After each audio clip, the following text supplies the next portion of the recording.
In the chaos of World War II, America's greatest weapon was its power, its factories, its soldiers, its machines of war. But what if I told you that one of the most effective weapons in the US Army's arsenal couldn't fire a single shot? This weapon wasn't made of steel. It was made of rubber. It didn't fire shells. It blasted sound effects from giant speakers. This was a Phantom Army, a top-secret unit of 1,100 men. They were artists, designers, and sound engineers, and their mission was to fool the entire German army. They fought with creativity, illusion, and pure nerve. This is the declassified story of the Ghost Army. By 1943, the Allies were planning the largest invasion in history, D-Day. To succeed, they needed an edge. They had to make the Germans look one way, while they planned to strike from the other. The idea came from two American officers, Colonel Billy Harris and Major Ralph Ingersoll. They proposed a radical new kind of unit, one dedicated entirely to tactical deception. Its soldiers would be recruited not for their muscle, but for their minds. The army began secretly recruiting from art schools, ad agencies, and radio stations. They sought out painters, architects, sound technicians, and set designers to form the 23rd Headquarters Special Troops. Among its ranks were men who would later become famous, like fashion designer Bill Blass and artist Ellsworth Kelly. It was one of the brainiest units in the entire army. Their mission, to put on a show for an audience that wanted to kill them. The Ghost Army waged war with a unique set of weapons. Their arsenal was divided into three parts: visual, sonic, and radio deception. It was a symphony of illusion designed to mislead the enemy. The visual deception was handled by the 603rd Camouflage Engineers. They used hundreds of inflatable rubber tanks, cannons, and jeeps. From the air or a distance, these decoys were indistinguishable from the real thing. These artists of war would even use bulldozers to create fake tank tracks in the dirt, adding another layer of realism for enemy spy planes. Every detail was part of the performance. Next came the sound. The unit's sonic deception team recorded the sounds of armored divisions at Fort Knox. They could blast these sounds from massive speakers, making a few hundred men sound like 30,000.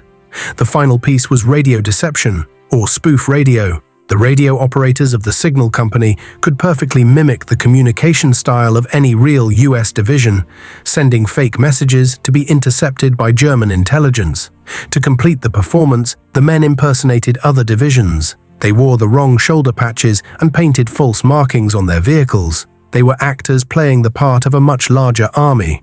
Activated in 1944, the Ghost Army arrived in Europe just after D-Day. From Normandy to the Rhine, they conducted over 20 battlefield deceptions. It was a traveling roadshow of war, and they were the main act. In September 1944, a dangerous gap opened in General George Patton's line near the city of Metz. For 7 critical days, the Ghost Army held that line alone, using only their inflatables and sound trucks to fake a massive presence. It was incredibly dangerous work. If their cover was blown, their small, lightly armed force would have been annihilated. They operated on a knife's edge, banking on their creativity to keep them alive. Their masterpiece of deception came in March 1945. The US 9th Army needed to cross the Rhine River, a heavily defended natural barrier. The Ghost Army was tasked with drawing the Germans away from the real crossing point. For days, the 1,100 men simulated 2 entire divisions.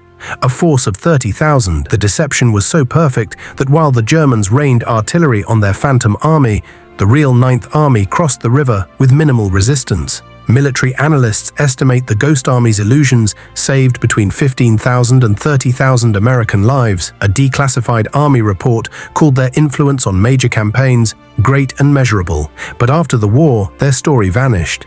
The entire mission was classified top secret. The men were sworn to secrecy for over 50 years, unable to tell even their families what they had truly done to help win the war. It wasn't until 1996 that their files were finally declassified.